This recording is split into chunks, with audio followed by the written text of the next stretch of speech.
Okay, let's get this going. So thank you everybody for coming here. Very happy to be introducing Justine Langois.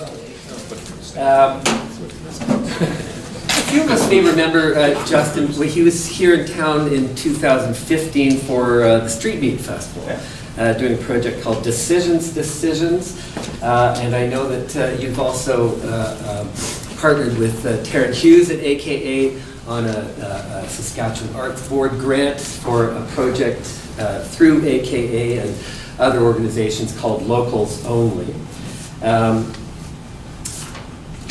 Justine Langois is an artist, he's an educator and an organizer. He's the co-founder and research director of Broken City Lab, which is an artist-led collective working to explore the complexities of locality, infrastructures, participation in relation to civic engagement, social change. He's the founder of the School for Eventual Vacancy. We may hear a bit more about these things in Justin's talk. His practice explores collaborative structures, critical pedagogy, custodial frameworks as tools for gathering, learning, and making. He's currently the assistant professor in the Faculty of Culture and Community and academic coordinator of the Imagining Our Future initiative at Emily Carr University of Art and Design. Justin was, from 2007 to 2009,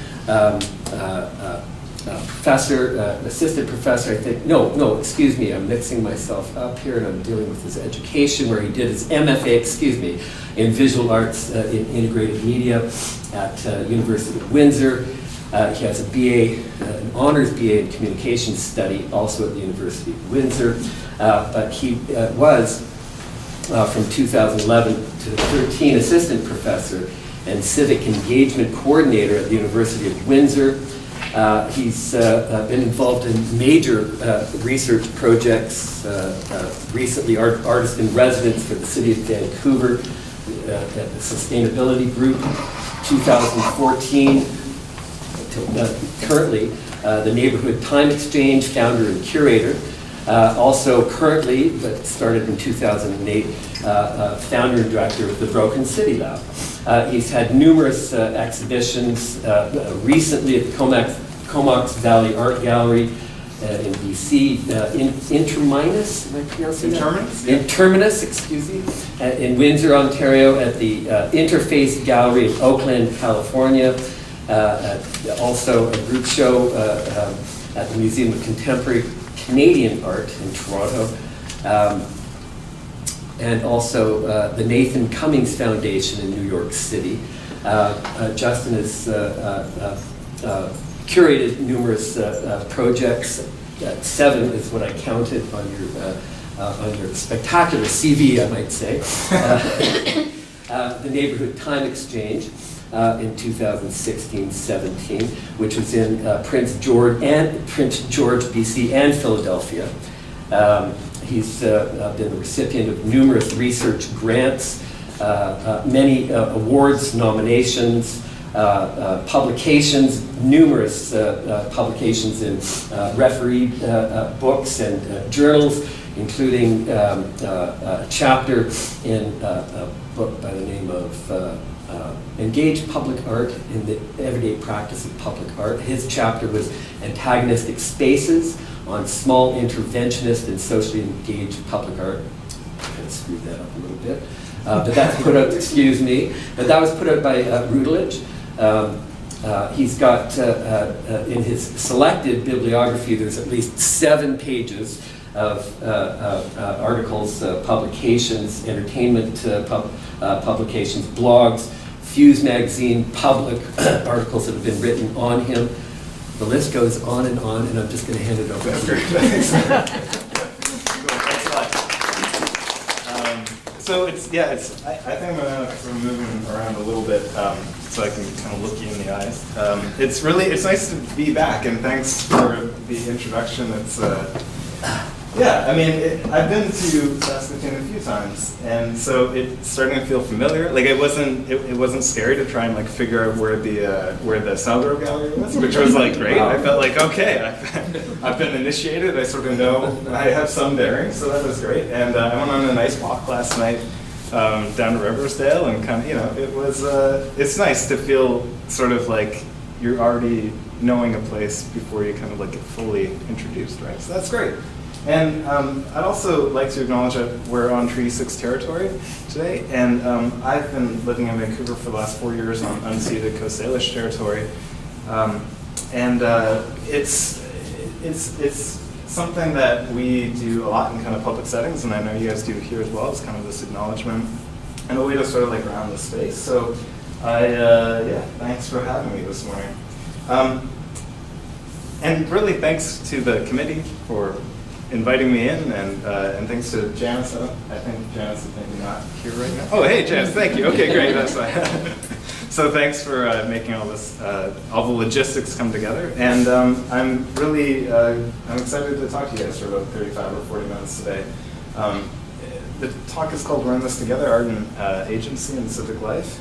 And you know, I wanted to kind of start with this image, which was from the Street Meet Festival in 2015. This project was called Decisions. And I tend to think that this is maybe like an illustration of what I think civic life is. Civic life is something that's often full of disagreements and the potential for dissensus. It's really about difference. It's about being in difference together. It's about making decisions that have an impact on people around us. And, you know, and like crucially, those aren't scary things. Those are actually like really productive and useful things to try and take care of and to try and hold responsibly. And I think that like those sentiments are really what we might want any democratic space to look like. Where it's not always about coming together in agreement and harmony. It's like about acknowledging that difference is a really crucial part of civic life. And so this project where you kind of encounter these statements, you have to kind of agree or disagree or remain ambivalent about them as you kind of you get to sort of vote. I was doing in Broken City Lab. We were participating in a lot of community mapping projects of the city, and regional initiatives would always invite us to the table where we'd map out any number of kinds of things that we should be doing as a community. So it kind of riffs on that, right? It riffs off these sort of legible forms of maybe like public or official communication and tries to intervene in those spaces. So this is, maybe this is like a simplified version of what I think civic life might be. And there's just a couple of quotes I want to share with you that sort of inform a lot of my practice. And this first one is from Marcus Meeson in this great book called The Nightmare of Participation. And this was a book that, so my partner and I, the first time we ever went to Europe together, we tried to go to the Serpentine. We were in London, and it was closed, but the bookstore was open. So we spent we really looked through every single book in that place. And she found this one. And at the time, we were just kind of starting to think a little bit more critically about Broken City Lab, which I'll introduce in a couple minutes. And this book really stuck out because it's this like dark red book and this really intense title. But working through it, this is kind of the underlying message. Don't wait to be invited, otherwise things will never happen. It certainly takes a kind of maybe suspicious view of what participation means or how it functions in everyday and civic life, but the crucial part that I take away is that it doesn't mean that we shouldn't participate. It actually means we should need to kind of redefine or take another look at what participation, how it functions, what's expected of it, what's expected of us in relation to participation, I should say. And then there's this one from Seinfeld, I think maybe season 3, the Chinese restaurant episode. Maybe the first of many times that George Costanza says, we're living in a society. He says it in a much different kind of tone, I guess, than I might be able to deliver. But I think that the important thing in this kind of idea is that we're generally in agreement that we're living in a society, right? And we all have different expectations of what that might mean. Now, where we come together, where we disagree, that's what I'm talking about. That's sort of civic life. That's that activation of the space. But I think crucially, like society is something that needs to be unpacked, is constantly negotiated, something that has flexibility and the potential for tension built into it. But when we come together, when we live in a space together, I think it's about working through society rather than like operating off one fixed definition. So, okay. in 2008, I was working on these video works where I was kind of collaborating with my computer. I was writing these patches in like Max MSP. I'll show you guys what that is in a few minutes. And I was like going around filming places that I thought I knew really well. Like, so I was like going around, my parents had this farm. I was living in West Windsor, and you know, there's only so much space that you kind of get to know. So I was thinking, okay, I'll take these, all this video footage I have, and I'll put it into this Max patch that I made, and it would like randomly basically assemble this video. And then I would take it to After Effects and do this kind of compositing. And it was a way, yeah, to kind of like this first kind of inclination of trying to make something familiar, unfamiliar, and what shifts in not just your perception of a space, but I think your own position in relation to it, right? These are all kind of like camera angles that are from a human perspective. They're you know, kind of like necessarily looking at details in the landscape. But ultimately, you know, I was like, yeah, in my studio, kind of having these conversations on my own, making these videos that I quite, you know, enjoyed looking at, but had maybe some uncertainties about. And I think that was kind of like really hit home when this happened. So in 2008 and 2009, the economic crisis hit, and it hit Windsor really hard. So we had the highest unemployment rate in the country for a number of years, and this was kind of just the first statistical, I guess, kind of announcement of it. And all of a sudden, it seemed like those videos that I was quite invested in, sort of aesthetically and in a level of process, didn't kind of feel like enough anymore. You know what I mean? It felt strange to be sitting alone in a room when this stuff was happening around me and kind of affecting, like, a lot of my friends when they graduated, they had to leave, there no work. I mean, my like aunts and uncles, they worked at like Ford and Chrysler, they lose their jobs. I mean, things kind of shift in a way that was legible on kind of a front line, I guess. So the conversation started to change, right? And I started to talk about what this meant to friends and people I cared about around dinner tables, starting to move this into like vacant classrooms after class, and you know, and kind of seeing that narrative began to impact, I think, a lot of people in the city, right? I mean, this is something that that I think if you're living in Windsor in the late part of the first decade, like this is kind of like in your DNA, right? This is like how you understand that place, even now when there's arguably a recovery. And so a narrative of a place literally gets like, you know, kind of rewritten on this kind of public infrastructure, and there's this feedback loop that I think begins to impact how we sort of operate there. So if you're not familiar with Windsor, we are technically south of Detroit.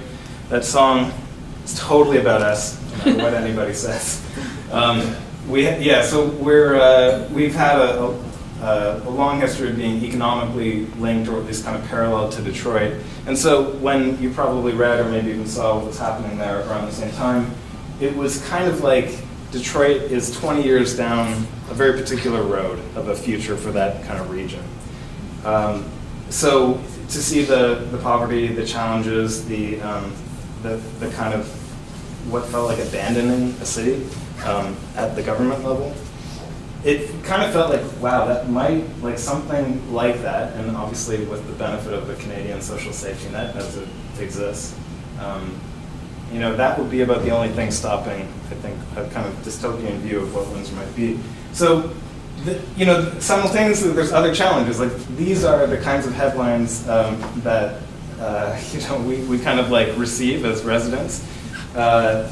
You know, if Windsor doesn't have one of the highest cancer rates in the country, you wouldn't know it from a lot of the friends I had, and, you know, moms and dads and aunts and uncles, kind of being challenged by those very real health scares. Windsor, the first time Google came to shoot Windsor at Street View, we were in the middle of a labor strike, which meant that there was a lot of garbage everywhere. And kind of annoyingly, Windsor sort of, they petitioned Google to reshoot it, to kind of erase this labor strike, this labor history, which I thought was actually, would be a sort of amazing thing to keep on record, because Windsor has this huge history of like labor unrest and really the heart of labor movement in Ontario, at least. So these kinds of things about even the narratives that are up for erasure are kind of interesting. And, frankly, Windsor is not a happy place. It's, yeah, so, this is how we understand where we are, okay? And then there's things like less official stories. I'm quite sure this was done by a student I know, probably. And then there's stories like this. But folks, Bill Gates is spending millions to fight poverty and disease in Africa, Asia, South America, the worst places in the world. Okay. So I mean, these are the international headlines about the city.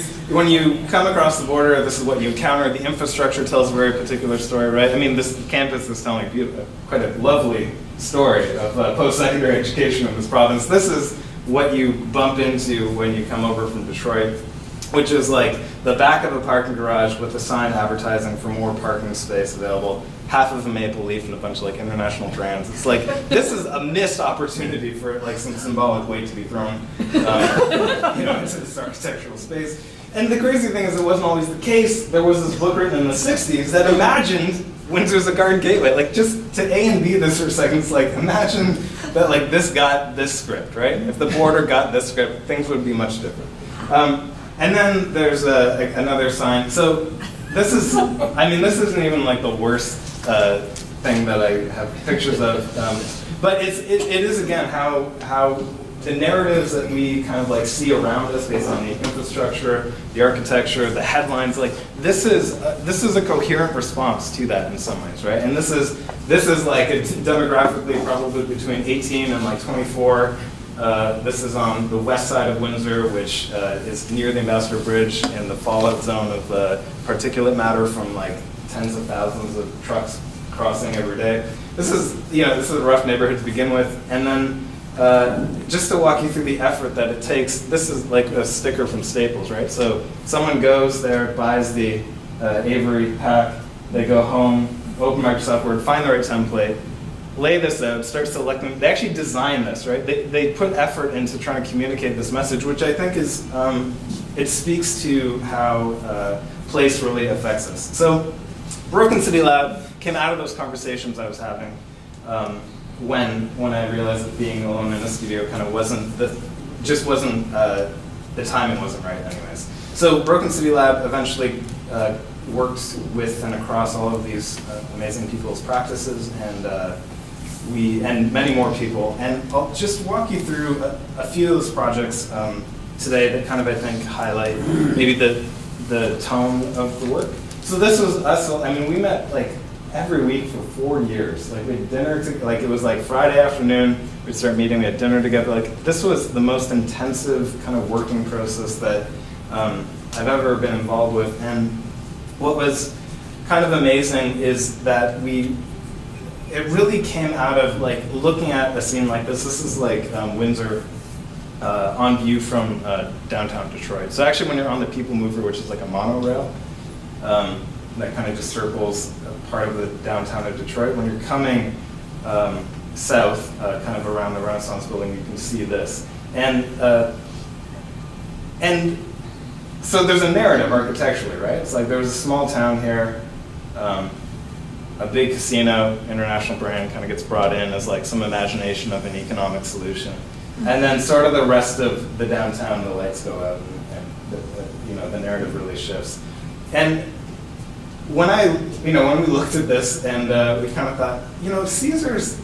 So here's the other thing is that you can see this from Detroit, but there's kind of a sister sign facing West Windsor where you could like read this from like the university, which is like 3 kilometers away.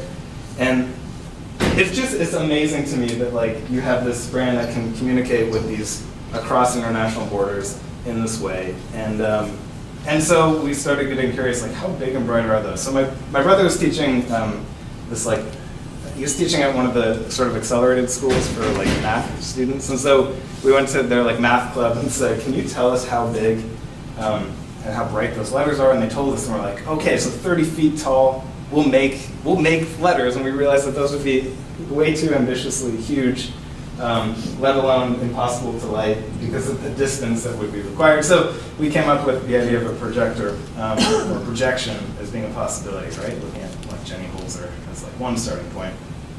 So I took this, so this is like Max MSP, which is like a visual programming language, and like super, to me, useful for thinking about teaching and learning basically like what is a hybrid of kind of like JavaScript and I think C++. Because you have these objects basically you can like connect to each other and you see immediately what's happening. So this was like my messy patch to do this kind of experimental video work, but I sort of like took that and turned it into this like projector tool, which is sort of a silly thing that it doesn't exist, but it's like there's nothing like in this scenario, right? There's nothing that I can type here and press a button and have it go over there. Like I would need to close my PowerPoint down, type it out, and then do it again. So this was a very simple kind of, I guess, tool that we created where you could kind of prototype what you wanted to project and then press a button and it would sort of push it to the projector without kind of closing things down. So to make it accessible as possible for everybody in the collective, because we would kind of take turns working on this, tried to create this very simple interface that we eventually took out into the field. We were dragging around this very, like maybe a projector like this size, and a car battery and a power inverter so we could kind of like untether ourselves from main lines. So we were looking for spaces that we might be able to like talk to Detroit or actually how we originally kind of wrote it, sort of accidentally, menacingly, to send a message to Detroit. And we eventually found the right surface and we started creating these messages that were about a conversation we wanted to have with that place, right? This wasn't a thing where we surveyed, 1,000 people and asked them what they wanted or like asked how we should respond. We just thought that this is what we wanted to put out into the world, I guess. And that's agency, right? And it's something that comes, on the backs of a lot of privilege that we get to exercise. It's really sort of a function of many things like education and being able to be out at night and not have the police hassle us.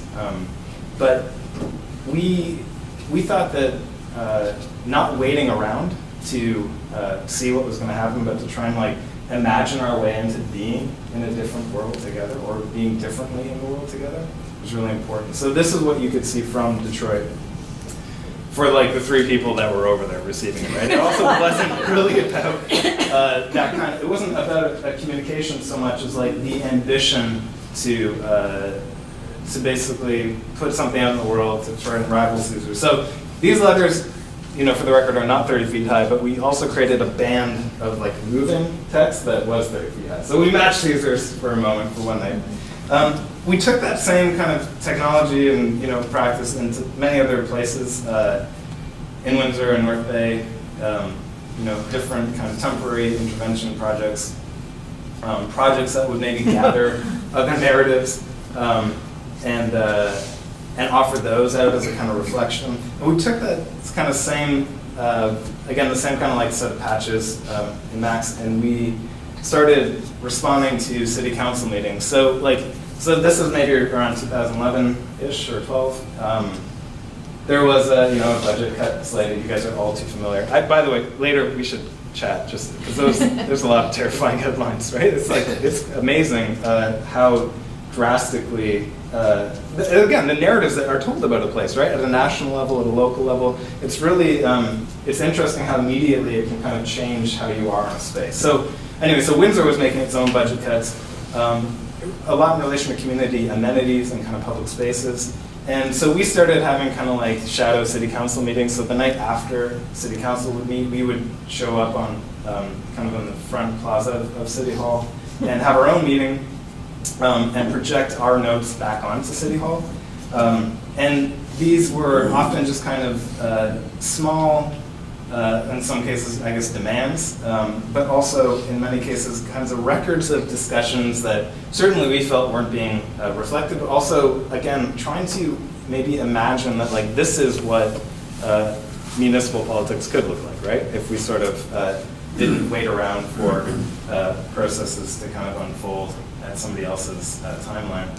And the kind of, the symbolic weight of this project for us anyways was sort of as important as even a remote imagination that city council would care, right? Again, this is about, I think, working actively to imagine a different way to be in the world. So narratives continue And text continues to be a kind of like core underpinning of the work we did in Brooklyn City Lab, and certainly with my own work. This was a kind of endless series of narratives about the city.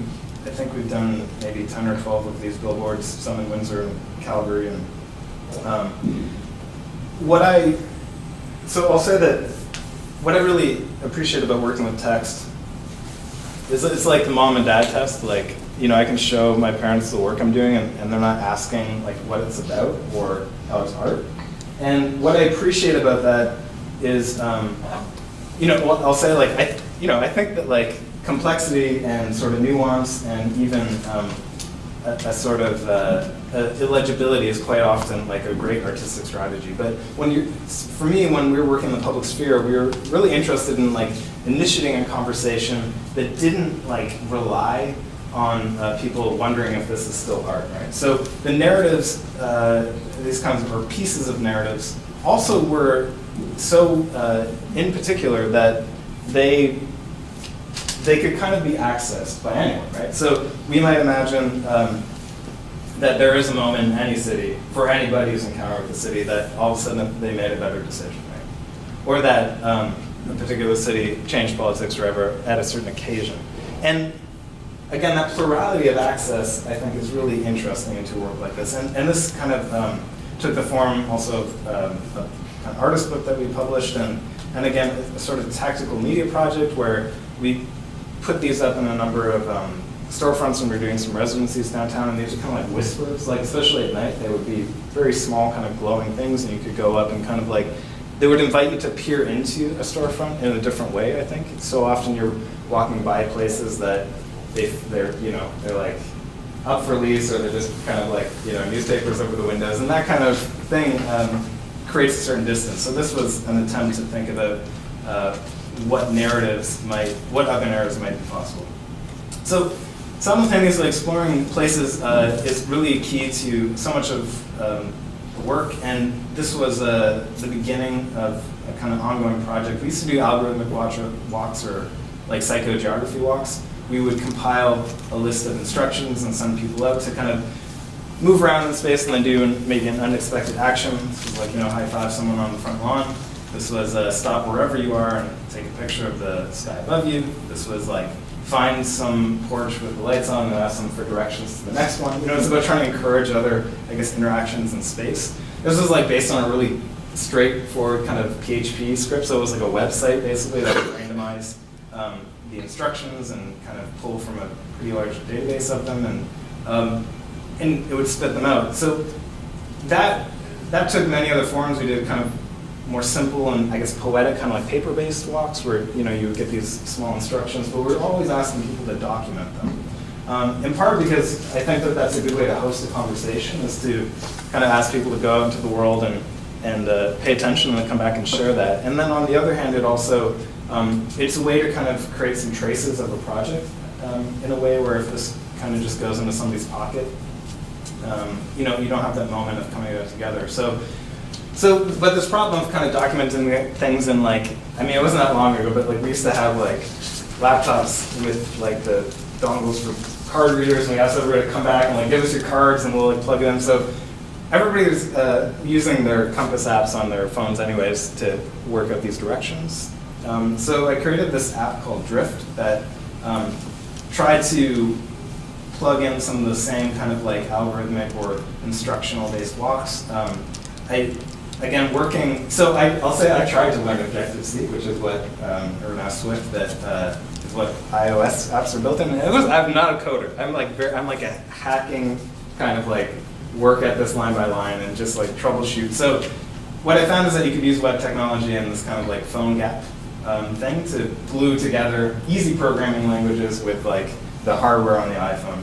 So it really took quite a while to develop, but eventually, you know, it becomes this thing where, right? So kind of open this app and it will guide you around through a series of sometimes poetic, sometimes really didactic instructions. It will allow you to change things like the amount of steps or complexity. Encourages you to move in a specific direction. For example, walk easy until you find something unloved and take a picture of it. It allows you to access the phone. You take a picture, you document it somehow. It takes the kind of timestamp and location stamp of where you are. And it sort of holds all of these, I guess, moments or kind of places into the phone, and it becomes a record of, I guess, maybe how you got lost in a particular place. So this project, I mean, it's great. It was kind of unexpectedly, I don't want to even say successful, because I don't, I think that there are, maybe 10 or 12,000 users, but they're in no way they're not all active. But I think it was successful in a way of thinking about distributing artwork, right? Of distributing something into a more accessible kind of interface. So I'm going to shift now to talk a little bit more about some of the more curatorial work I've done, if only because I see a lot of connections into maybe some of the work coming out of Broken City Lab, or even more like kind of one-off projects into what this is. So in Broken City Lab, we often invented tools, or kind of worked our way through creating a forum that would stand in for a conversation that we wanted to have in public, right? This was inventing the tools we needed. And at some point, it's our imaginations kind of grew a little bit, and we thought, well, maybe we need to create the infrastructures to hold those projects as well. So we started doing things like residencies. In this case, we took over 3 or 4 kind of storefronts in a row that were all vacant, and kind of opened them up for a 30-day residency. People from all over Ontario applied and came in with basically responding to the prompt of if storefronts weren't kind of mapped onto a logic of economic success, what else could be done in the space, right? And this isn't a new question. I think artisan centers, for example, have been good at doing this for 40 years. But what was curious is to try and do it with a much shorter timeline. That kind of led to this 2-year project that we did with Broken City Lab, funded by the Trillium Foundation, that allowed us to kind of take one storefront for a couple of years and set up a workshop, I would say flop house, but no, more of a billeting room and a kind of headquarters for Broken City Lab, where we kind of, the only measure for program that we had is what would it look like if emerging artists and designers were considered community leaders, right? So we looked at everything as maybe having some ambition that this could be what we would want to do all the time if we, if we could carve out our own space. That work kind of sparked another conversation with the Trillium Foundation that started with, wouldn't it be great if every block had an artist in residence? And that was sort of the big ambition, right? That there are all these rooms to rent in Windsor, front porches or back sheds. It's could you give somebody that space? Could you, create opportunities for people maybe just graduating to get involved in neighborhoods? But it kind of, it turned into partnerships with anchor organizations where we had artists working in partnership with employment centers or senior centers, creating community radio stations, creating performative projects, working with local Black history museums, and generally asking, what other roles can artists play in these spaces? Because it wasn't always artwork that they created. And so I don't mean to say everything leads to the other thing, but it's kind of it's all parallel thinking, because while that project was really interesting, for us to kind of come up with and curate, we were also doing residencies ourselves in Broken City Lab, and the challenge is often that you're kind of brought in and expected that a project is going to solve a problem, right? That an artwork is going to be the thing that sort of addresses a community need, and I think really the community doesn't always ask for art to do that, right? And really looking at what was happening in Detroit, there's a huge amount of art money basically leveraged on the poverty of a number of neighborhoods there. So it was kind of on our minds that it was also inconvenient and weird for us to go into a place and be hey, can you just do that thing you did in Windsor and do it here, and maybe it'll help us to glue together some youth engagement things, and it didn't always make sense. So the Neighborhood Time Exchange set up something even kind of simpler and kind of put that tension on the table, which is that half of the time you spend doing whatever project you want, and then the other half of the time you spend doing work that the community needs.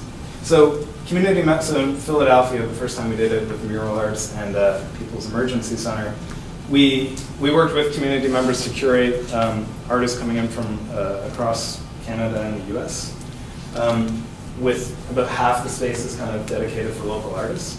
So they got a storefront studio space. Anyone could come into the space and ask for help on a particular project. You could fill out this form. We had a couple of staff that would work with artists to kind of identify what the help or what the kind of efforts might be. In some cases, it was like making new curtains for like church basements, right? And it was like this artist, Betty Leecraft. She was a fabric artist, so she like did a bunch of tie-dye for this church curtain project. This was Ian working on a project where he was helping people to digitize like old home movies that they like found in their basement. The requisite silk screening workshop, you know, is always a kind of a nice addition.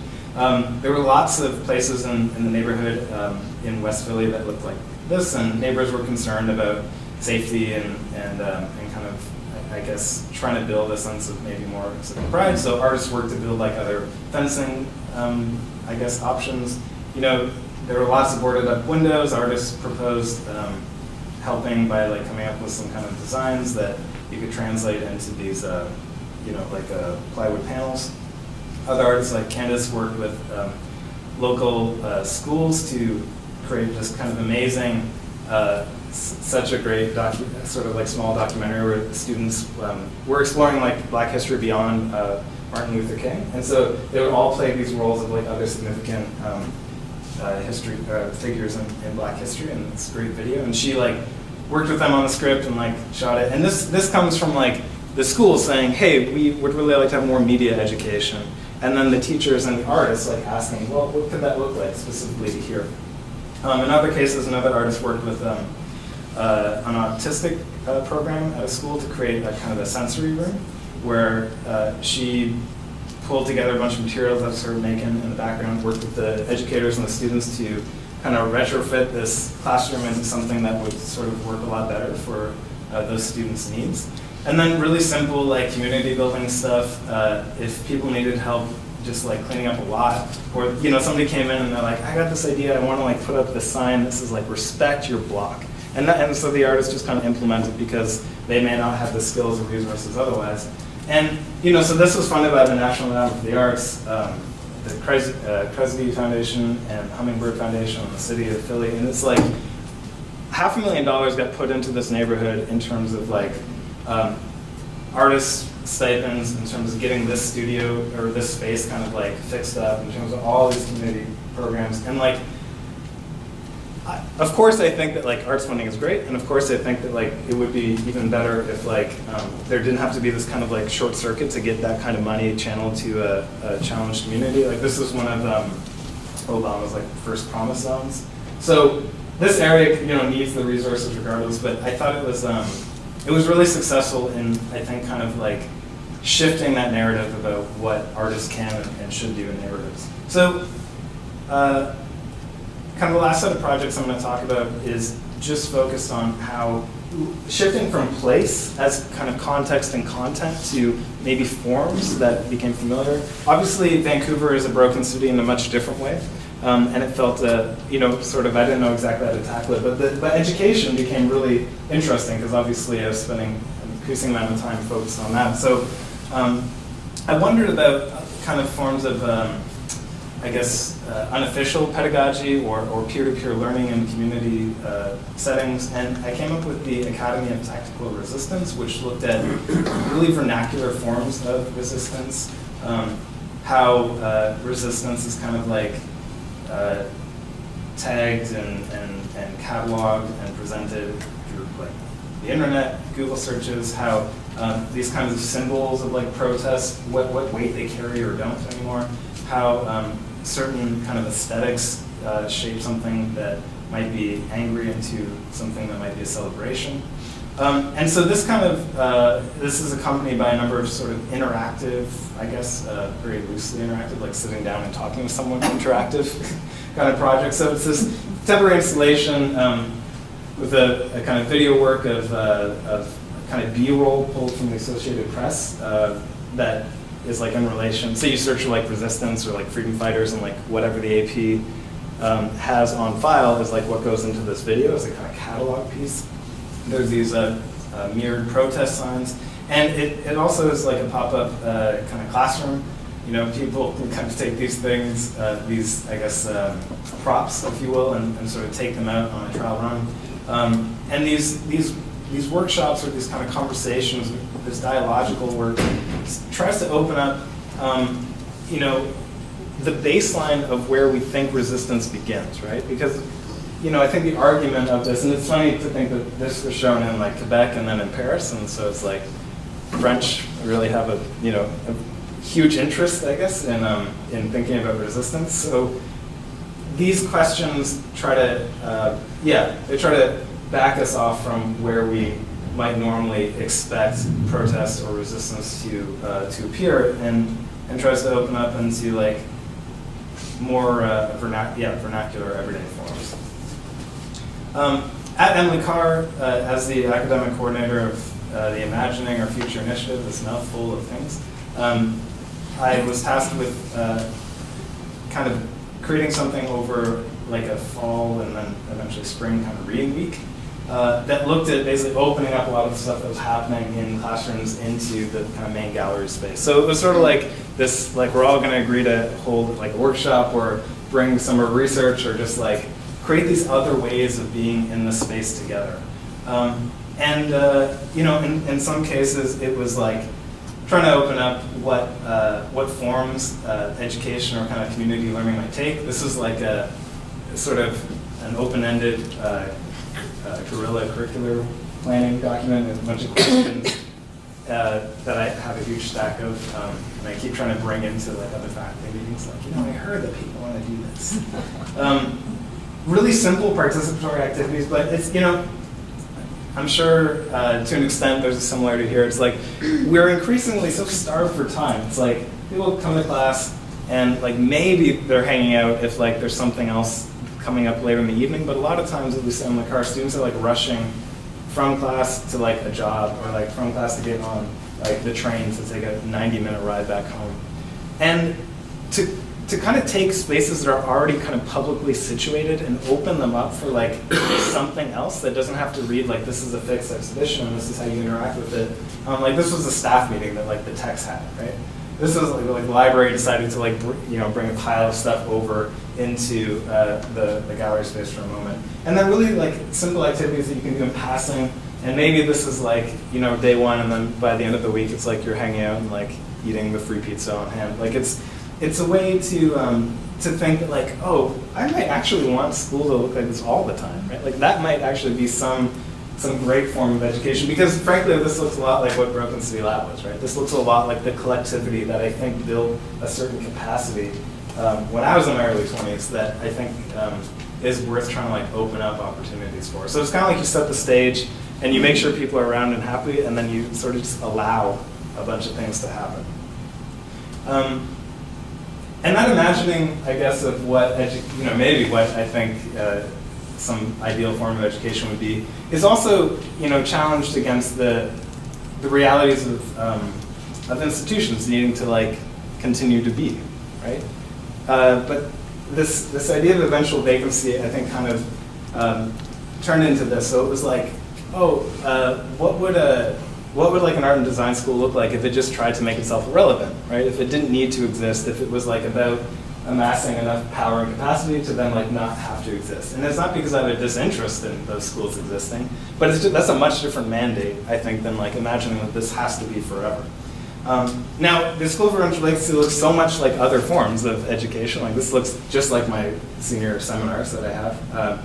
But the thing is that we kind of agreed to be there in the summer, and we're just working to try and like never have to meet again. And that's an impossible task, but we read things that are maybe built more out of sensibility than out of kind of maybe aesthetic or historical relevance, if that makes sense. We do kind of writing together and like temporary projects and brainstorming, and we go on field trips and set up like track and field days in parking lots. And generally just trying to like look at the forms of education as it currently exists and think, well, what else could you do with that? you know, we kind of had, we did like a summer camp over like a couple of days, and we invented a new form of monopoly where it was like social good versus capitalism. And so basically when you bought a property, you had to come up with like a social plan for like that. And when you bought one beside someone else, you had to collaborate with them to come up with a better option. But it was called eventually capitalism wins because at some point you can't like break the muscle memory enough to actually like win. So the School for Financial Vacancy also went on the road and kind of popped up at Queen's University, where we sent ahead of time a kit looking at like desire in education, and had students kind of like parse that content out and sort of like develop. I thought it was a pretty like, you know, this looks like an interesting exhibition to come out of like a prompt and under the banner of a temporary weird school. And then, you know, the tail end of last summer, we were just we were meeting like outside at a park, and it's kind of like the idea that that the ambition of education is to kind of create social infrastructures that can support our desire is kind of like what I try to operate under all the time. And to imagine that like there's this really important relationship between desire and civic life that we are so hard pressed to actually work towards. It's like I think that's kind of like what I want to do, is like help that to happen more often and find ways to apply pressure and like what Darren O'Donnell calls like social acupuncture at like those key moments when like something else, you get a glimpse of something else being possible.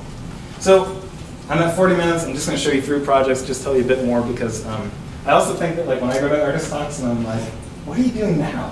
What's happening right now? So this is this locals only project that I've been working with AKA and Chet with to develop some kind of like mobile programming and the potential for a kind of like social enterprise model where we look at how, I mean, really the big project is like to imagine, could you set up a kind of cooperative where you serve food from recipes from elders in Riversdale, and if you live there, you get food at cost or like free.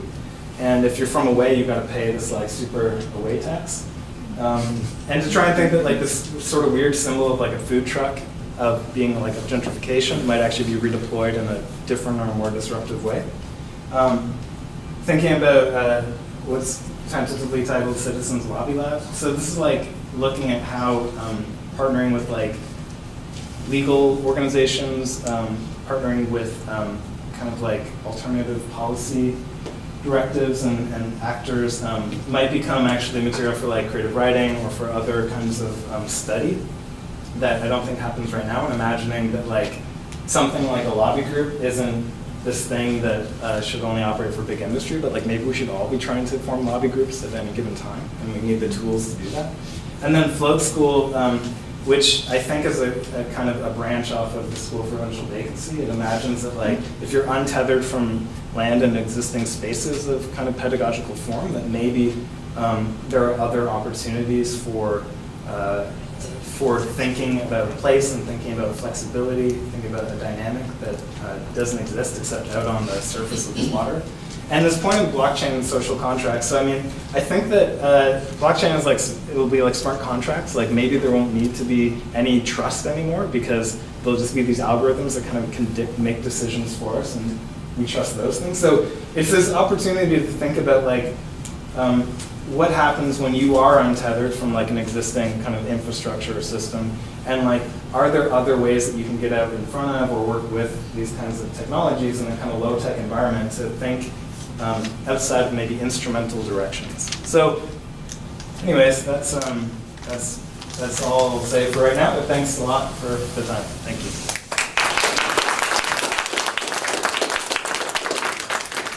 And of course, like, I assume questions, but if you have any, please, happy to take them.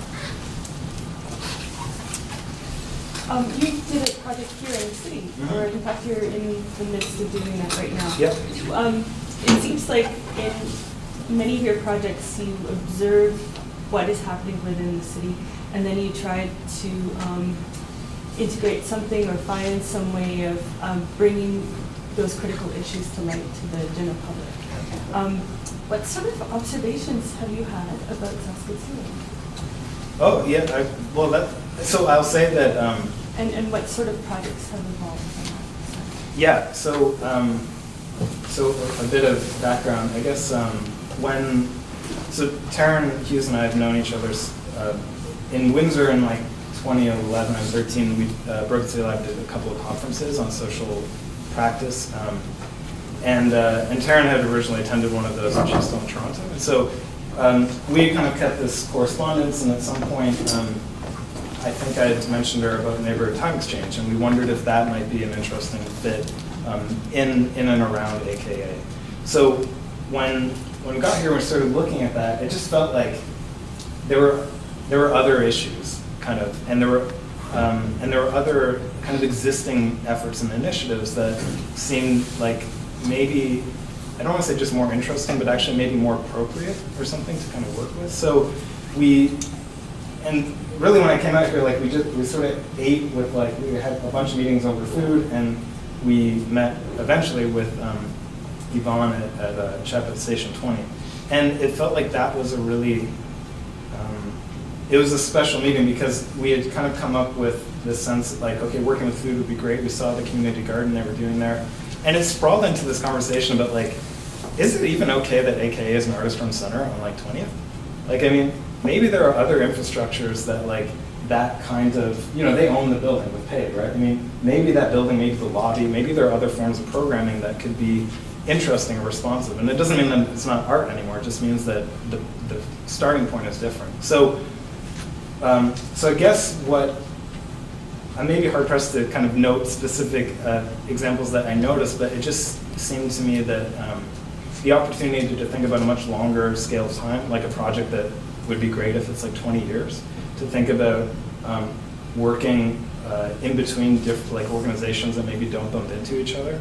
And frankly, I mean, Chef was like, yeah, we've been thinking about doing a food truck for a long time, but like using it to like deliver food from the community garden. So we kind of thought like, well, it felt like for as kind of unsure as we were about saying food truck in Riversdale, that it actually was an interesting kind of anchor, because an organization who has an investment there already is thinking about that in an ongoing way. It's really interesting that you shifted the way in which you were thinking once you started meeting people and having discussions. That although you came in with this, very conceptual idea, that shifted once you saw what was here. Yeah. And that the community gardens was really kind of the anchor for that. Yeah, well, and we met with Joan as well, and you told us about this term structures of intimacy, and it was really this, it was something that kind of really echoed, I think, in how I've been thinking about this, because of course, like, food is such a huge part of developing a kind of like social intimacy with people that are maybe strangers or maybe you already know, and to think about that, the kind of symbol of the food truck or the kind of action of sharing sustenance with each other is like such an amazing way to actually build out a lot of other things. It might look like programming or activism or just capacity building. But the benefit of being an artist and be able to kind of work that as art means that like it can kind of operate differently than I think it would if Chef said we're going to run this thing that delivers food, or if AGA said we're going to do a project with a community garden, right? So, thanks. In reading about you, there's some very nice vocabulary that comes out, very complimentary, such as your humanitarianism, your generosity, this notion of sharing. And I'm curious about, in all of that, the way optimism and cynicism plays out. Yeah, so the first conversation that I had with my partner about what was going to be Broken City Lab was like, so I was like, I'd never really gone to a protest really. I was kind of like, I'm not sure about saying no, like, only and all the time. And she was like a really firm believer, like this kind of like outward aggression is like key, because otherwise nobody's gonna listen. And so I don't want to like, not to put this weird opposition. But it was kind of like, that was the starting point that I think became thinking, or allowed us to start thinking that like optimism is actually like a really huge, I think, potential tactic that resistance can kind of like operate out of. And it's not always appropriate, and it's not always the tool for the job, but I think it's something that is maybe like underutilized. And I think that if we had just gone through a kind of continual cynicism, I don't think we would have ever like been able to like meet for so long or do this kind of work that meant a lot to us and maybe had a nice impact for other people as well.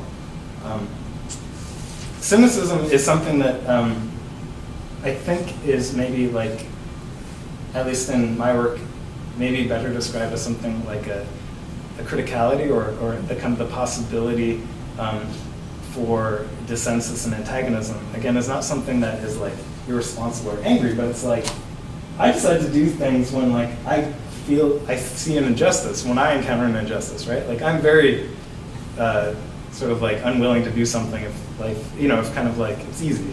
I'm spurred to want to, and I think we all are, you're kind of spurred to action when something happens. So to imagine that like, that doesn't take a cynicism of like being sort of like unsure or suspicious of the world around you, but actually takes an approach that optimism that like allows the imagination for there to be a different way forward or a different way together. And it's not prescriptive, right? It's plural, it's multiple all the time. So I think that it's an interesting maybe kind of binary or kind of bookends to a pretty wide band of activity. But the registers of maybe kind of like hope or defeat are, something that I think is also like worth continuing to explore, because hope can also be quite instrumentalized, and it can also be something that feels maybe patriarchal at times as well. So It's observations and not just taking the route of whining, but actually doing something about what you're observing. Yeah. Thanks.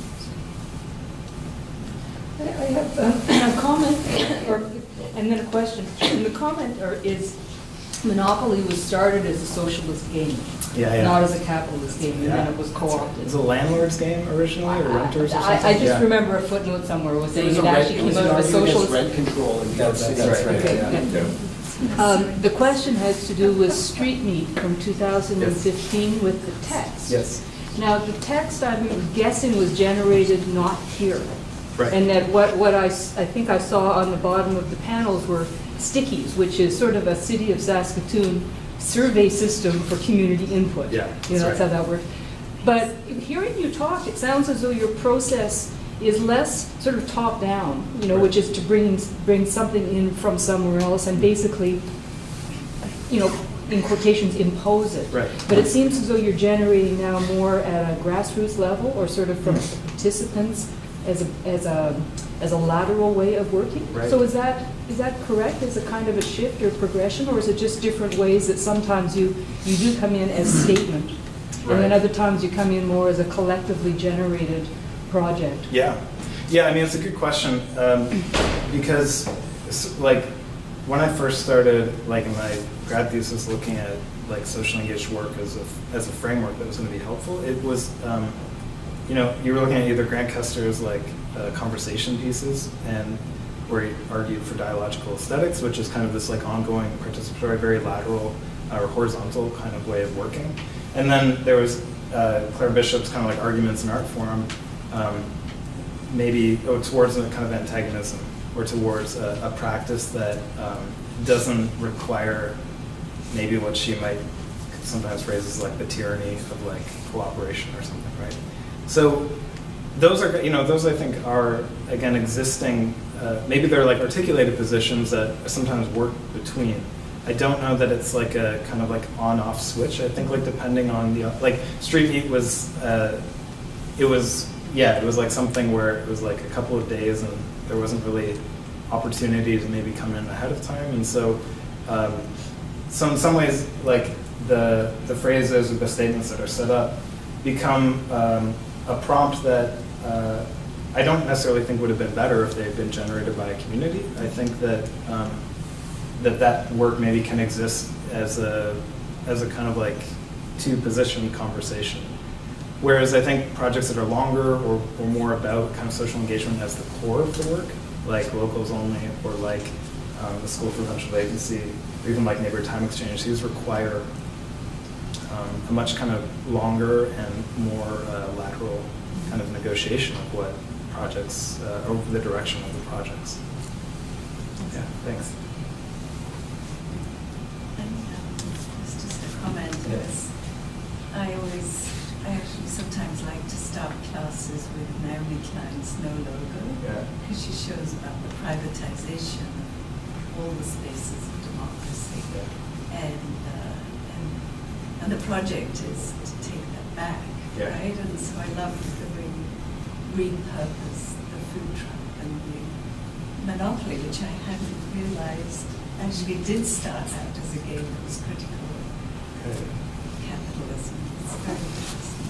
Yeah. Well. And I love your pop-up classrooms. Like there's a lot of DIY Yeah. art making going on that I like. Thanks. Yeah, I mean, in high school, it was like we were, trying to rent the community hall to throw like rock shows with our bands from like the next town over, Like garage bands. I Yeah, I was thinking mean, of that. It's yes. it's that kind of like way of working that I think kind of gets instilled in how you approach things, and the more language and kind of like sort of frameworks you can or lenses you can look at that kind of work through, I think the richer it becomes in a way, because like the Nightmare of Participation book really argues exactly that. Like any gesture of participation or sort of like democratic input is like sort of missing the point, right? Because it's like it's already over when the window is set, right? When you say this is where participation goes, it means you stop looking for your own opportunities for participation and activation. And so the challenge is like, how can you either critically like work with that kind of reality, or how can you sort of like step outside of those expectations? Take back the notion of the commons from Starbucks. Yeah. You know, Very good those point. things. Yeah. Yeah, thank you. I have a question about locals only that Yeah. you'll be doing here, because just even from that title, Mhm. it has a very different feel than the other pieces that you've done that are really inclusive and inviting people in. This seems to be pushing people away and causing some kind of division at the center of it, and I'm Right. just wondering about that. Yeah, so I think we had many chats, and I have like a page worth of drafts of like titles for that project, which is still like, I mean, I'm kind of like nervous to hear back. We're waiting on a new chapter grant to kind of like really kickstart the thing, and we'll be hearing soon, and I'm not holding my breath because it was a big ask, but I think regardless, it's a project that's in development. And so the title, I mean, in some ways, like that project comes out of the reality of, I think, of the tension that I read in that neighborhood, which is that really from kind of from like AKA would be near, or maybe the cafe beside is kind of like the edge of a certain, kind of like renovation and gentrification of an area. And it's not to clump AKA into that, because I think that building and what they were doing there is there long before like Shift started doing their work out of that space, out of that neighborhood. And so the reality is that it's like gentrification in Riversdale is possible, in any core neighborhood is possible based on the long-term residents who are there. And when they have fewer options to participate in civic life and in the economy and like living where they grew up, this is like really difficult.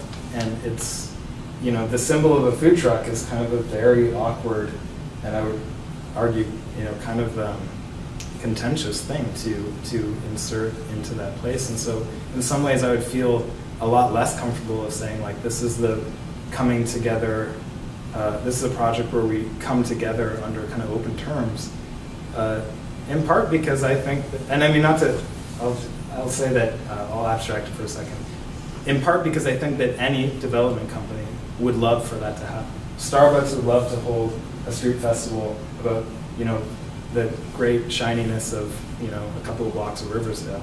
And I think that like the core of that project where like, it's about having a very frontline, like if you're not from here, like you need to pay more because the people who are from here have already paid like hundreds of times over for this project to be possible. So I had misunderstood when you're talking about being from away. You're not talking about being from New Brunswick. Oh, right. You're talking about like being from the other side of the street, or. Well, I would say that if you're like, I mean, you know, again, this is sort of a conceptual setup at this point, but I would say that like if you are on the other side of like Idlewild, it's like, yeah, you're going to pay $15 for the bannock and chili recipe that we're going to get from an elder who's currently a chef, right? But if you're from there, then you get it for free because you've already paid for this.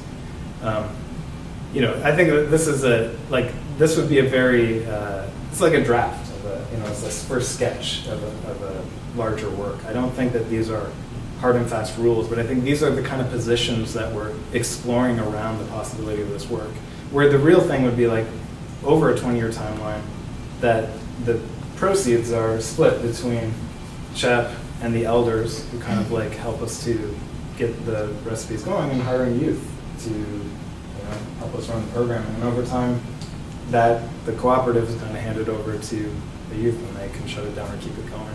I think the complexity of the project is very difficult to try and work through in like a weird kind of antique photo or something.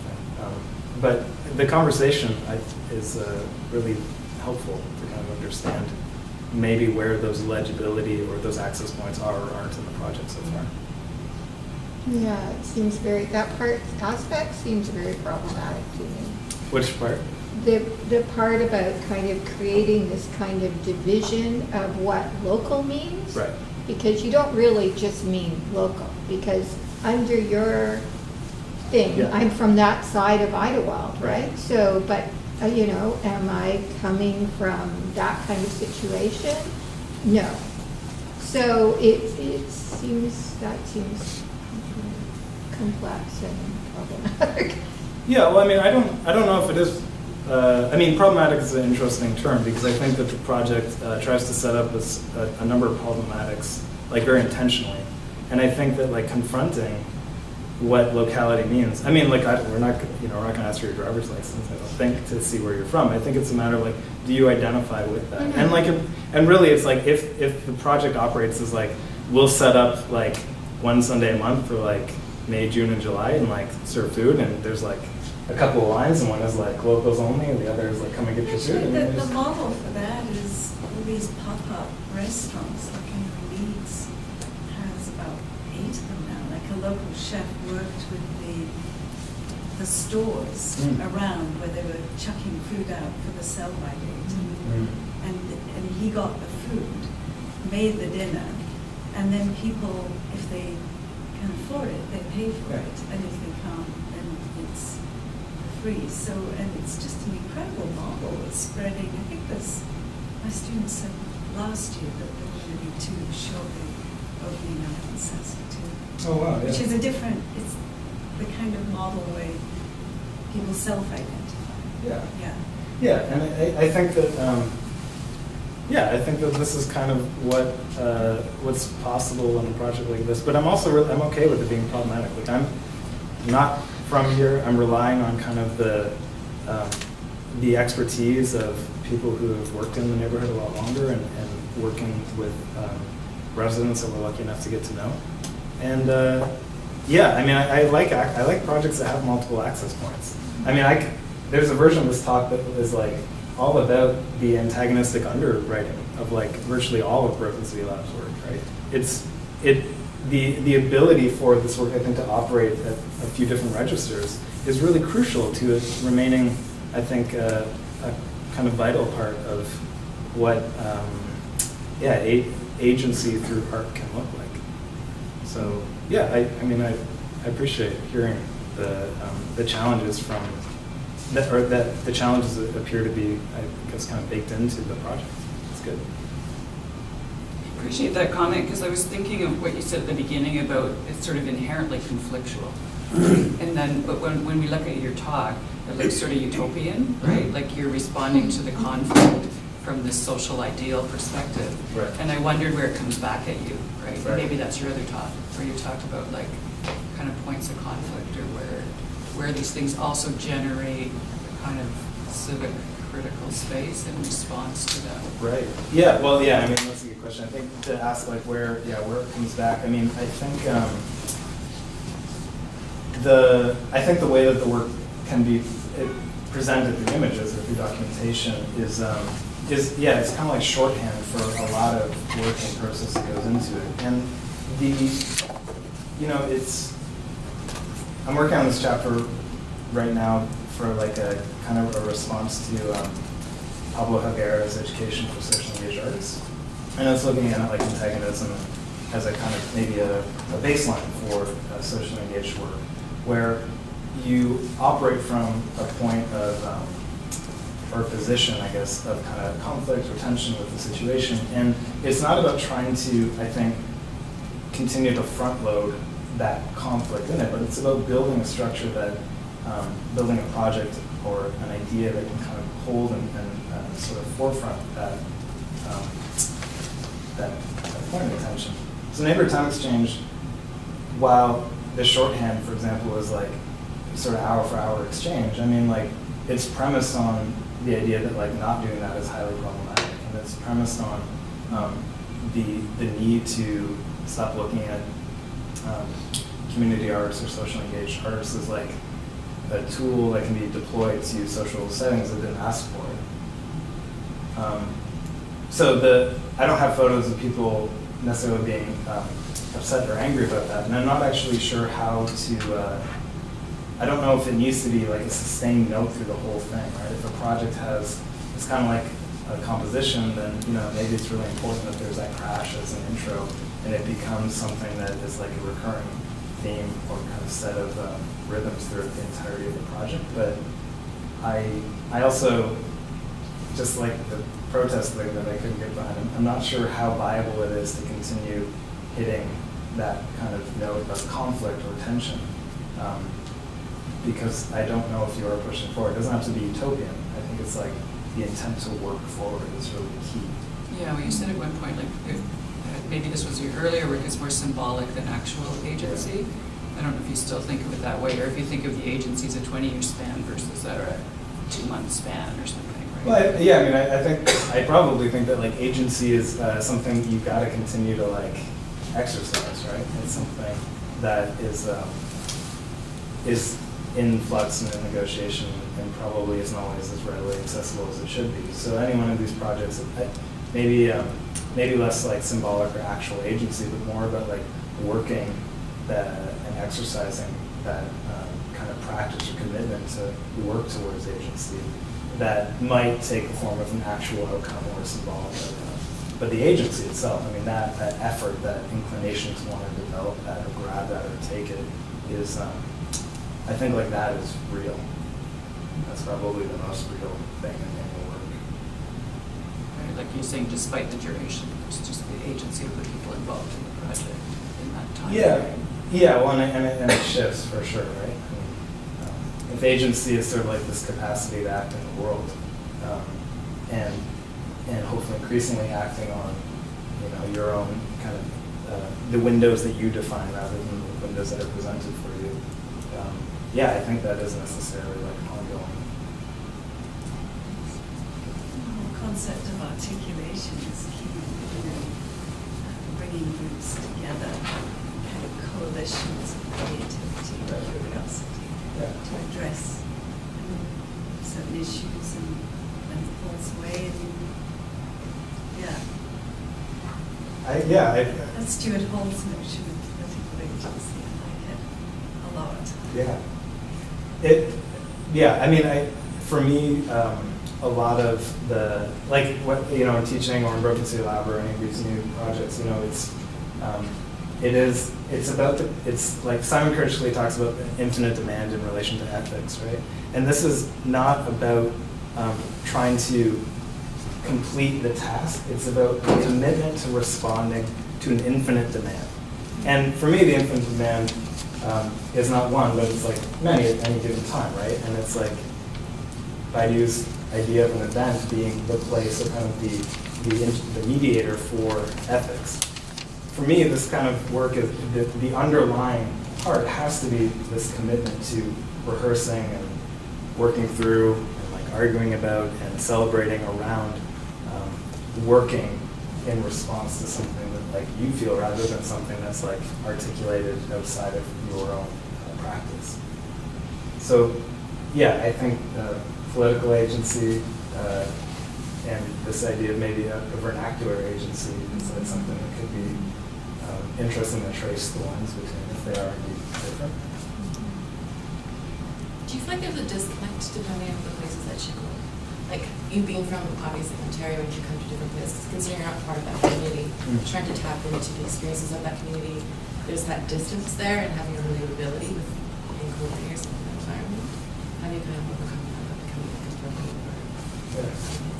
Yeah, I mean it's a good question. I think it's something that ends up impacting any kind. I mean, if you look at more established artists like Tanya Bruguera or Shauna Van Heeswijk, who works in this kind of modality, or even like Rick Lowe, you know, these are, despite our best imaginations, those projects aren't really translatable. And in some ways, even the ways of working aren't always translatable. But these kinds of commitments, like Shauna Van Heeswijk was a keynote at one of these conferences we organized in Windsor, and she was like, when I asked her, like, you know, what's the advice, what do you do? And she said, you need to be preoccupied, and you need to bring a preoccupation to every meeting. You need to bring kind of underlying commitment to something larger than the task at hand. To act as a kind of, you know, like a sort of that guide or the horizon line.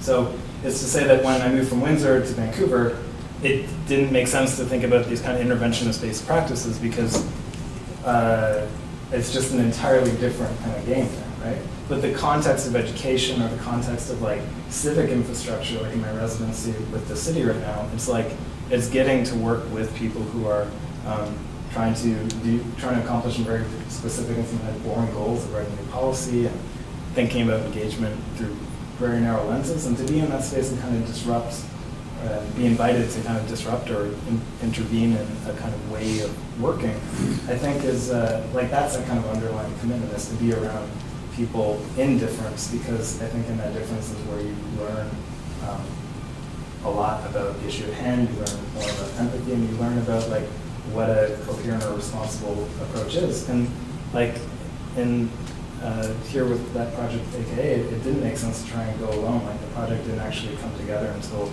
we started talking with Chet and found an organization with a much longer and kind of deeper base of activity that we could kind of work with. Especially considering like cynicism, like people who are in the community, a lot of especially artists, we kind of touch on like issues, we want to raise awareness for issues, but like what are you actually going to do to help those communities, right? Rather than just kind of using it as a poetic kind of, you know, Yeah, and I mean, so much of the, especially with Broken Sea Lab, so much of the work had to be positioned around like this is for us and not for other people, right? It's about us trying to work out our own sense of agency rather than working and trying to help other people realize. You know, I think that shifts over time, but that's really the seed. So many of your projects are, I mean, it seems all of them are actually sort of what you might term off-site projects. Sure. Right? And, you know, I remember also being very interested, working at Artist Run Centers in the 80s and 90s, about, you know, promoting off-site projects. The basic assumption that we had was that, you know, the art gallery was this kind of very elitist space, and we were sort of only, you know, we were sort of catering to a very narrow sliver of society, right?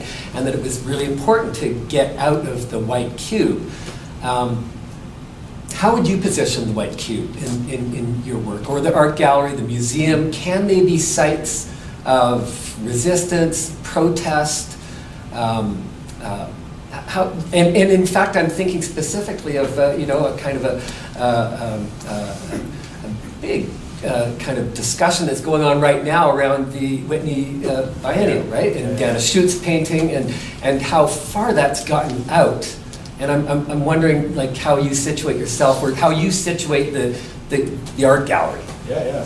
I mean, it's a good question, because I think like that the example of the Whitney Biennial was like that is kind of, that's really using like the implement of a painting to look at a social issue. And it's not even like to say using it, it's sort of like that is the access point to that issue. I think in other ways, if you look at I mean, again, Tanya Rivera's like Immigrant Movement International, that was in partnership with Greater Time and the Queen's Museum. It's like that looks at a much different way of looking at resources that exist in the museum that might be valuable to other needs, right? And so the kind of interface to the issue or topic at hand might shift from like object-oriented kind of access points to looking at maybe maybe like a resource access point or something. So to me, a project like Mike Kelly's kind of homestead attached to the Museum of Contemporary Art of Detroit is a really interesting way to look at that, their kind of the property they have as being an opportunity to look at new interfaces between like an artist project that functions kind of as a community center in relation to a gallery space.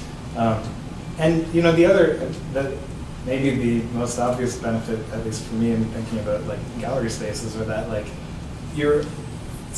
people come in the door kind of like cued or primed in a way to a kind of openness, right? I don't know that too many people enjoy going to galleries with like a really like closed, uninterested view and kind of thinking about opening up their approach to looking at art, for example. And when you enter a space under those kinds of, I guess, pretenses or whatever, I think it could be really productive. And ultimately, I mean, I think that like, you know, I think this is a huge space. I feel like it's very, it's nice to be in a space with this much kind of breathing room, because in Vancouver, you know, to go from a place where there's like way too much vacancy to a place where like, you know, I don't even know that I can afford a studio space. It's like, when I look at sites like this and imagine that galleries can do a lot of, galleries can be a really compelling access point for, I think, projects that maybe go beyond a traditional exhibition model. And I'm confident that that's happened many times already here, right? So it's about seeing where that kind of intersects maybe more actively with like the educational models that we would want to pursue and the projects we want to host. Right.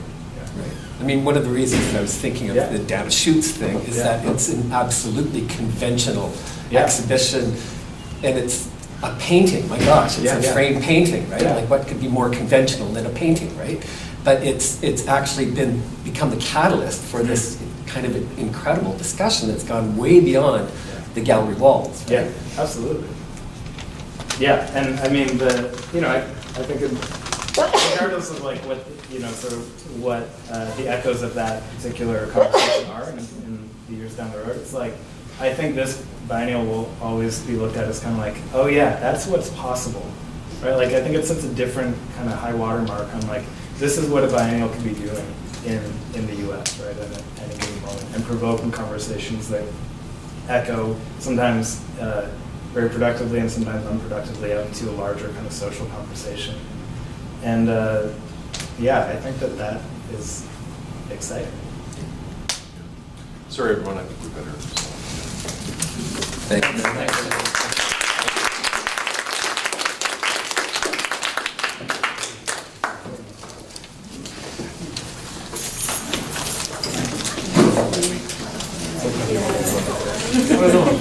Should we take a 10-minute break? Or Sure. 10?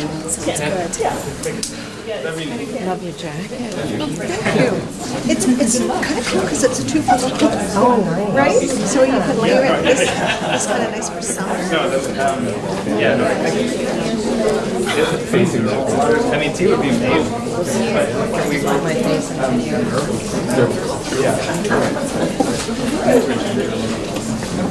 yeah.